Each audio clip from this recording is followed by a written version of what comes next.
ચલો તો ભાઈઓ અને બહેનો, સૌરાષ્ટ્રની નદીઓ આપણે કાલે પહેલો ભાગ જોયો બરાબર, કે જેમાં આપણે ઘણી જોરદાર માહિતી, યુનિક માહિતી, ભાઈ ગિનિસ બુક ઓફ વર્લ્ડ રેકોર્ડમાં ગુજરાતની કઈ નદીનો રહેશે એના માટે નામ નોંધાયેલું છે અને આવી બધી એકદમ યુનિક માહિતી અને એકદમ ડેપ્થમાં આપણે માહિતી જોઈ બરાબર. આજે સૌરાષ્ટ્રની બાકીની નદીઓ આપણે જોશું. પહેલાં શરૂઆત કરીએ આજે એક અગત્યની નદીથી. નામ છે ભાદર. બરાબર, ખૂબ અગત્યની નદી છે. ભાદરનું ઉદ્ગમ સ્થાન જે છે રાજકોટમાં જસદણ તાલુકાના આનંદપરાના ઉચ્ચ પ્રદેશમાંથી આ નદી નીકળે છે. અહીંયા એક મદાવાનો ડુંગર આવેલો છે. મદાવાનો ડુંગર ત્યાંથી નીકળે છે આપણી ભાદર. અને ક્યાં મળી જાય છે સમુદ્ર? અહીંયા કયો ભાગ છે સમુદ્રનો ભાગ? અરબ સાગર. બરાબર, તો અરબ સાગરમાં આ નદી મળી જાય છે, ભાદર નદી. એનું અંતિમ સ્થાન જે છે પોરબંદરમાં નવી બંદર પાસે આવેલું છે. આના કિનારે જે છે અગત્યના શહેરોની વાત કરીએ, શહેરોને ગામડાઓ, તો જસદણ, જેતપુર, બરાબર, નવાગઢ, ઉપલેટા, ધોરાજી, કુતિયાણા, આ બધા જે છે સૌરાષ્ટ્રના ગામડાઓ અને શહેરો જે છે ભાદર કાંઠે આવેલા છે. ભાદરની બીજી વાત કરીએ તો ભાદર પર 2 ડેમ આવેલા છે. કયા કયા ડેમ? તો કે ભાદર 1 અને ભાદર 2. 2 ડેમ આવેલા છે, ભાદર 1 અને ભાદર 2. ભાદર 1ની ખાસિયત એ છે કે આ ગોમટા ગામ પાસે આવેલું છે અને આને નીલખા ડેમ પણ કહેવાય છે. નીલખા ડેમ. જ્યારે ભાદર 2 જે છે શ્રીનાથગઢ પાસે આવેલું છે. ભાદર 2 જે છે શ્રીનાથગઢ પાસે આવેલું છે. નદીની અગત્યની વાત કરીએ તો આ નદીને સૌરાષ્ટ્રની ગંગા કહેવાય છે. સૌરાષ્ટ્રની ગંગા. સૌરાષ્ટ્રની ગંગા કહેવાય છે ભાદર નદીને. બીજી ખાસિયત તો કે બાંધણીનું જે કાપડ બને છે બરાબર, એ રાજકોટમાં બાંધણીનું કાપડ બનાવવા આ ભાદર નદીનું પાણી વપરાય છે. તો આ પણ એક અગત્યની માહિતી છે. બીજી એક વસ્તુ યાદ રાખવાની છે કે ભાદરના નામ પરથી એક ગુજરાતી ચલચિત્ર આવેલું છે, ભાદર તારા વહેતા પાણી. અને આની અગત્યની વાત કરીએ તો ભાદર તારા વહેતા પાણી આ એક ચલચિત્ર હતું ગુજરાતી. અને મેં તમને કાલે વાત કરી હતી કે ભાઈ આ કોના માટે અગત્યના છે ચલચિત્રના પ્રશ્નો, બરાબર. તો કે ક્લાસ 1, 2, પીઆઈ, એસટીઆઈ, ડીવાયએસઓ આ બધાની મેન્સમાં ચલચિત્રોને લગતા પ્રશ્નો બહુ જ ફ્રિકવન્ટલી પૂછાય છે છેલ્લા 3 વર્ષોમાં. તો રમણીકલાલ શાહ જે છે એ એના નિર્દેશક હતા, બરાબર. એના કલાકારોમાં ઉપેન્દ્ર ત્રિવેદી અને સ્નેહલતા હતા. જો આમ તો ગુજરાતી ચલચિત્રોના તો જેટલી માહિતી ભેગી કરીએ એટલી ઓછી છે, કારણ કે આ લોકો એવા પ્રશ્નો પૂછે છે ને. જેમ કે એકવાર પ્રશ્ન હતો કે ભાઈ બિન ગુજરાતી ગાયક કલાકારોના ગુજરાતી ગીતોના નામ લખો. એટલે કે ગીત ગુજરાતી કોઈ બી પિક્ચરનું કે કોઈ બી ગુજરાતી ગીત એવું તમારે લખવાનું અને એની સાથે સિંગર એવો હોવો જોઈએ કે ગુજરાતનો ના હોય. હવે આવા વિચિત્ર પ્રશ્નો પૂછે, બરાબર. તો જે લોકો ગુજરાતી ગીતો ના સાંભળતા હોય ફ્રિકવન્ટલી એમને તકલીફ પડી જાય, બરાબર. તો કહેવાનો મતલબ કે ગુજરાતી ચલચિત્રોના અને ગુજરાતી પિક્ચરોના એવા આ લોકો પ્રશ્નો લઈ આવે છે મેન્સમાં કે આમ એક ગુજરાતી પિક્ચરોના એકદમ શોખીન રસિયો માણસ હોય, જાણકાર, એને જ ખ્યાલ હોય, બરાબર. તો એના માટે ઘણીવાર તકલીફ પડી જાય. અને બીજી વસ્તુ, આ ભાદર નદી માટે અગત્યની વાત એવી કહેવાય છે ગુજરાતમાં નીકળતી ગુજરાતની સૌથી મોટી નદી. ગુજરાતની સૌથી મોટી, નોટ લાંબી, બરાબર. ગુજરાતમાં નીકળતી ગુજરાતની સૌથી મોટી નદી છે ભાદર. હવે જો અહીંયા શું છે કે ગુજરાતની સૌથી મોટી નદી કોણ છે? આપણને બધાને ખબર છે, નર્મદા. અચ્છા, મોટી ને લાંબીમાં શું ડિફરન્સીસ લાગતા હશે? બરાબર, લાંબી એટલે કે વહેણ માર્ગની લંબાઈ. તો ગુજરાતની સૌથી લાંબી નદીની વાત કરું તો એ તો આપણી સાબરમતી છે જ, બરાબર, કે જે ગુજરાતમાં 321 કિલોમીટર લાંબી છે. પણ સાબરમતી નીકળે છે ક્યાંથી? રાજસ્થાનમાં ઢેબર સરોવર પાસેથી, બરાબર. જ્યારે ગુજરાતમાં નીકળતી હોય એવી ગુજરાતની લાંબી પૂછાય તો મારા હિસાબે શેત્રુંજી આવે, કારણ કે શેત્રુંજી જે છે 20 અમુક જગ્યાએ લખ્યું છે, અમુક જગ્યાએ 278 કિલોમીટર લખ્યું છે. એટલી લાંબી છે. ભાદર ફક્ત 200 કિલોમીટર લાંબી છે, બરાબર. તો જો તમે લંબાઈની વાત કરો તો એ હિસાબે લંબાઈના એમાં નહીં, પણ ગુજરાતમાં નીકળતી ગુજરાતની સૌથી મોટી નદી તમારી આવે ભાદર, બરાબર. લાંબી ના આવે કારણ કે ભાદર કરતાં તો શેત્રુંજી લાંબી છે, બરાબર. તો આ એક વસ્તુ ખાસ ધ્યાન રાખજો. બીજી એક વસ્તુ યાદ રાખવાની છે કે ઓજત અને ઉબેણ, ઓજત અને ઉબેણ આ બે એવી નદીઓ છે કે જે ભાદર જ્યાં સમુદ્રને મળે ને ત્યાં જ આ બે નદીઓ સમુદ્રને મળે છે. એટલે કે પોરબંદરમાં નવી બંદર પાસે જ ભાદર, ઓજત અને ઉબેણ 3 અરબી સમુદ્રમાં જઈને મળી જાય છે. ક્લિયર? તો આ એક વસ્તુ યાદ રાખવાની હતી. પહેલી અગત્યની નદી ભાદર નદી, બરાબર. ચલો એના પછી બીજી નદીઓ જોતા જઈએ. જો આપણે સૌરાષ્ટ્રનું જે ગાળાના પૈડા જેવું નદી તંત્ર કહેતા હતા, બરાબર. તો કાલે જુઓ આમ મચ્છુ બ્રહ્માની ફાલ્ગુ જોઈ, બરાબર, આજી જોઈ, અને અહીંયા આપણે જે સાનીને જે છે ગોમતી નદી જોઈ. તો જુઓ ગાળાના પૈડાની એટલે કે ચારેય બાજુ વચ્ચેના ભાગમાંથી ચારેય બાજુ નદીઓ જઈ રહી છે અને આપણે એ રીતે જ એને લેતા જઈ રહ્યા છીએ. ચલો અહીંયા હવે આવે છે ગીર સોમનાથ જિલ્લામાં ત્રિવેણી સંગમ. સૌરાષ્ટ્રનું ત્રિવેણી સંગમ બહુ જ અગત્યની માહિતી છે. અહીંયા પૂછાઈ ગયેલો પ્રશ્ન છે રિસન્ટ એક એક્ઝામમાં. ત્રિવેણી સંગમ પહેલાં તો કઈ નદીઓનું ત્રિવેણી સંગમ છે? તો કે કપિલા, સરસ્વતી અને હિરણ નદીનું ત્રિવેણી સંગમ છે. આ ત્રિવેણી સંગમ પાસે, આ ત્રિવેણી સંગમની નજીકમાં એ સ્થળ આવેલું છે કે જ્યાં શ્રી કૃષ્ણએ જે છે પોતાનો દેહ ત્યાગ કર્યો હતો. શ્રી કૃષ્ણએ પોતાનો દેહ ત્યાગ કર્યો હતો, બરાબર. એને કહેવાય છે ભાલકા તીર્થ. ત્રિવેણી સંગમ પર જે સ્થળે શ્રી કૃષ્ણએ પોતાનો દેહ ત્યાગ કર્યો હતો એ સ્થળને ભાલકા તીર્થ કહેવાય છે. આનાથી થોડેક જ દૂર એક પીપળાના વૃક્ષ નીચે એમને તીર વાગ્યું હતું પારધીનું, એ સ્થળને કહેવાય છે મોક્ષ પીપળો, બરાબર. મોક્ષ પીપળો કહેવાય છે. તો આ પણ એક અગત્યની માહિતી છે, બરાબર. તો ભાલકા તીર્થ અથવા તો શ્રી કૃષ્ણએ દેહ ત્યાગ કર્યો એટલે એને દેહોત્સર્ગ તીર્થ પણ કહેવાય છે. એ આવેલું છે ગીર સોમનાથ જિલ્લામાં ત્રિવેણી સંગમની પાસે. ત્રિવેણી સંગમ કઈ 3 નદીઓનો?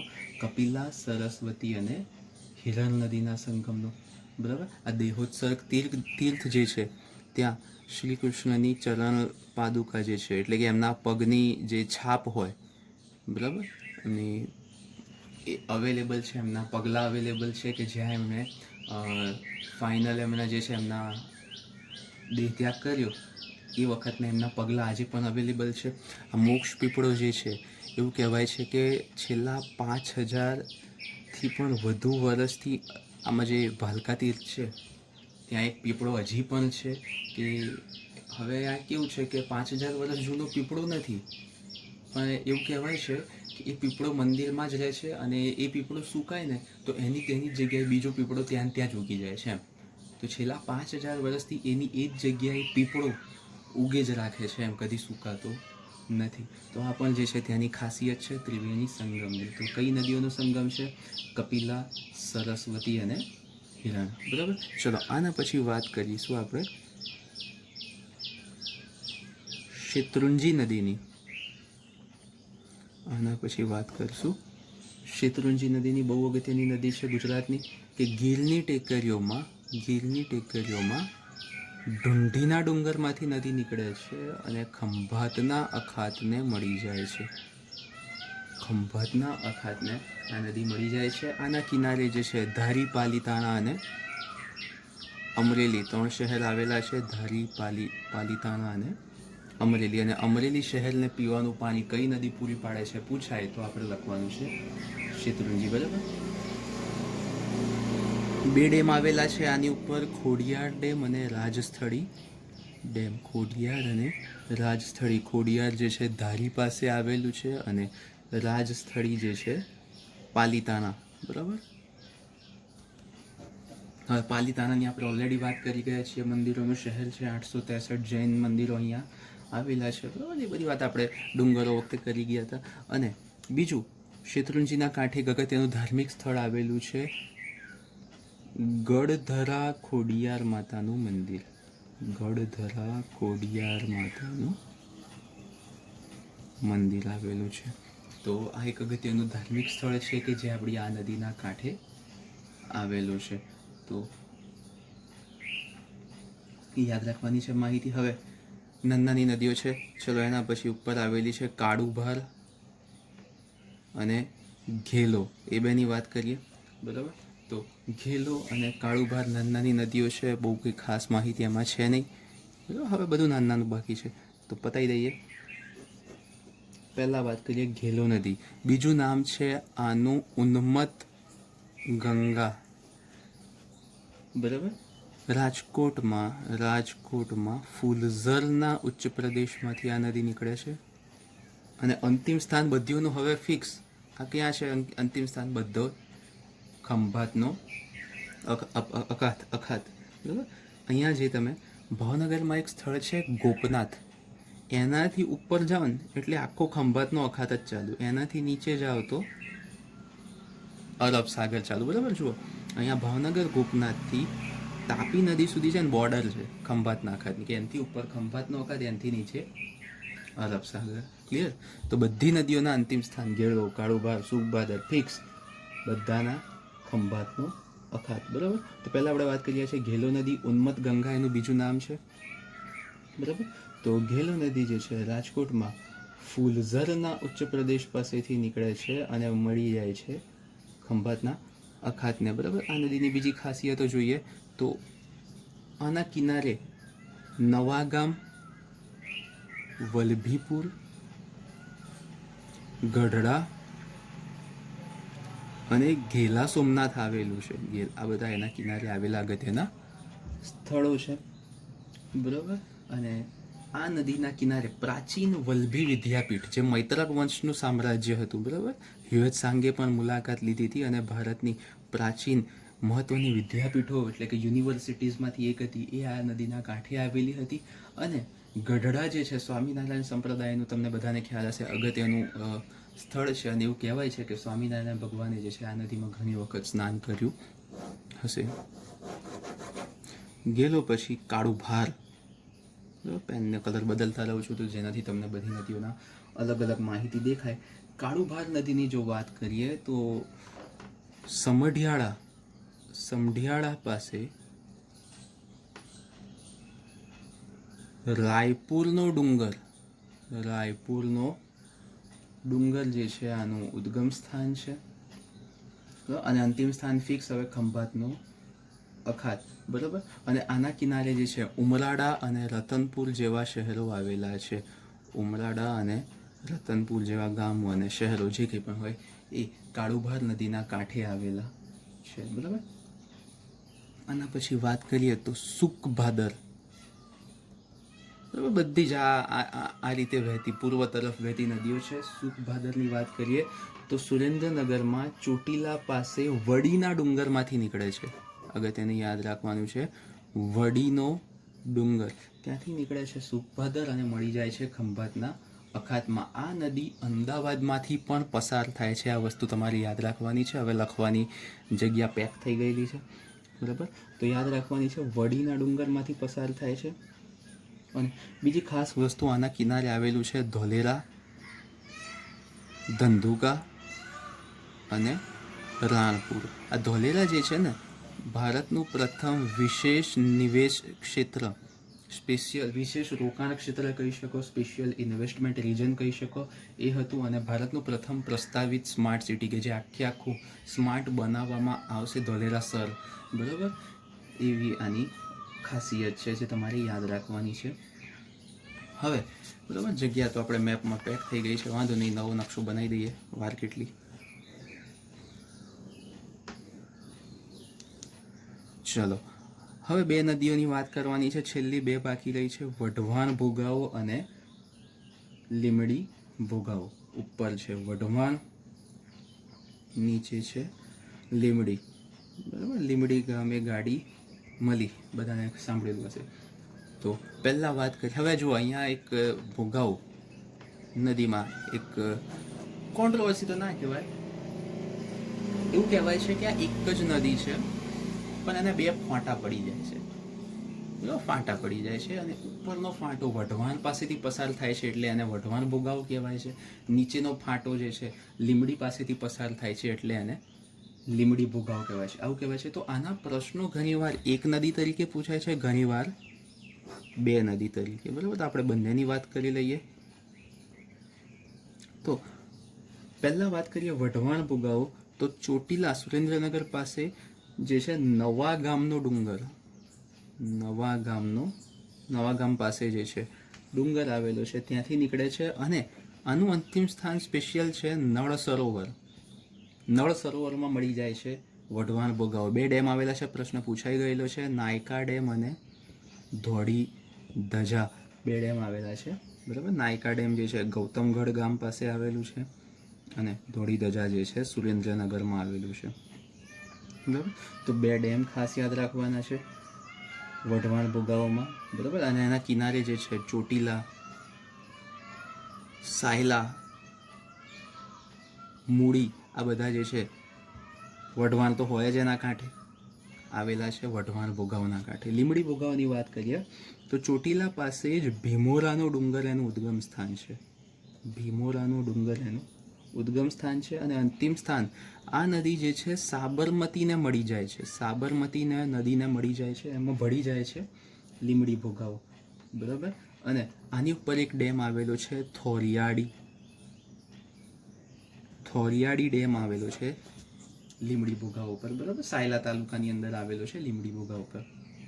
તો પ્રશ્નો કઈ રીતના પૂછાય છે જુઓ, મેં જેમ તમને કીધું એમ કે બે નદીઓના એક તરીકે પ્રશ્નો પૂછાય. એટલે કે પ્રશ્ન આવું પૂછાયેલો, ધોળી ધજા ડેમ કઈ નદી પર આવેલો છે, અને ઓપ્શનમાં શું હતું, વઢવાણ નહીં, એકલું જ ભોગાવો.